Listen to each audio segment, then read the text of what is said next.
C'est un porte-parole attitré de la rupture que l'honorable Rachidi Bermansi a été accueilli ce samedi 16 septembre 2023 à la grande salle de conférence de l'hôtel Cobourg City pour cet exercice qu'on lui connaît et dont il reste le seul dans la 8e circonscription électorale à en connaître le gris-gris. Ne voulant pas laisser cet adversaire politique faire de Parakou et de la 8e circonscription électorale le terrain des intrigues politiques, celui que l'opposition traite de chien de garde du président Talon a décidé de mettre en garde les leaders du Parti des démocrates de toute manipulation des populations de Parakou. Profitant du canal des médias, Rachidi Badamassi a circonscrit le cadre de l'intervention de la CEDEAO et par conséquent celle du Bénin dans la situation du Niger.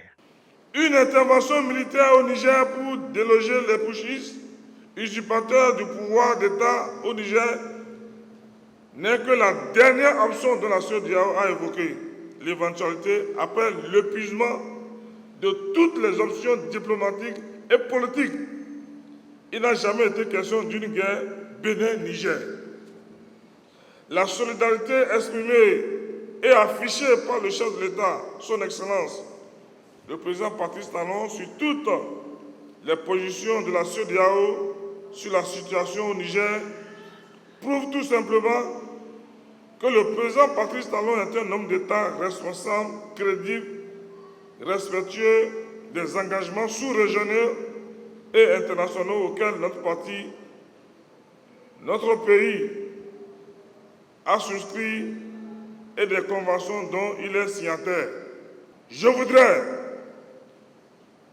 dire aux organisations de la marche dont nous avons eu écho que leur initiative est sans objet, sans référence et n'est basée sur du mensonge politique et de la délation irresponsable. Les populations de Parakou sont matures et ne seront pas manipulées que lorsqu'elles n'ont pas la vraie information. Le président Talon veut attaquer le Niger. Talon veut faire la guerre au Niger. Ce sont des fake news distillées dans l'opinion par un parti politique en mal d'initiation, en panne d'inspiration. Le président Talon ne pouvant se soustraire de la démarche bien annoncée diplomatique de la CEDEAO, le député du BR propose aux responsables du Parti les démocrates d'aller se faire entendre au siège de cette institution. Le siège de la CEDEAO n'est pas à Cotonou, n'est pas au Bénin. Le siège de la CEDEAO se trouve à Abuja. Bon, si les marchés professionnels veulent marcher, ils n'ont qu'à aller voir Tinubu à Abuja pour marcher. Ils n'ont qu'à nous laisser tranquilles. Ils n'ont qu'à laisser le président Talon tranquille. Nous, ce qui nous intéresse présentement à Parakola, c'est comment démarrer le projet d'asphaltage. Le porte-parole de circonstance de la rupture sera appuyé et soutenu par le collège des têtes couronnées de la 8e circonscription, représenté par Ses Majestés Akpaki Gobi Esse de Parakou et Sarigi, que la 8e circonscription électorale ne sera pas le théâtre d'une campagne ou marche de diabolisation du président Talon.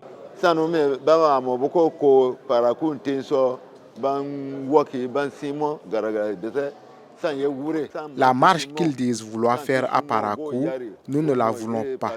On ne veut même pas entendre ni voir quelqu'un sortir en criant Patrice Talon. Quiconque se hasarde à le faire, ce sera à ses risques et périls. Je précise, la marche à Parakou, nous les rois, on a décidé, on ne veut pas. La marche ne doit pas se faire dans notre ville. Une marche contre le président Talon à Parakou, on ne veut pas. Nous, on cherche la négociation et le développement de notre ville. Pour finir, comme à ses habitudes, le vice-président des parlementaires africains de la Commission Défense, Sécurité et Développement des Relations Extérieures a précisé les vrais objectifs de Parakou et de la 8e circonscription électorale, avant d'inviter habilement le président d'honneur du parti LD, son Excellence Boni Yayi, à un débat contradictoire.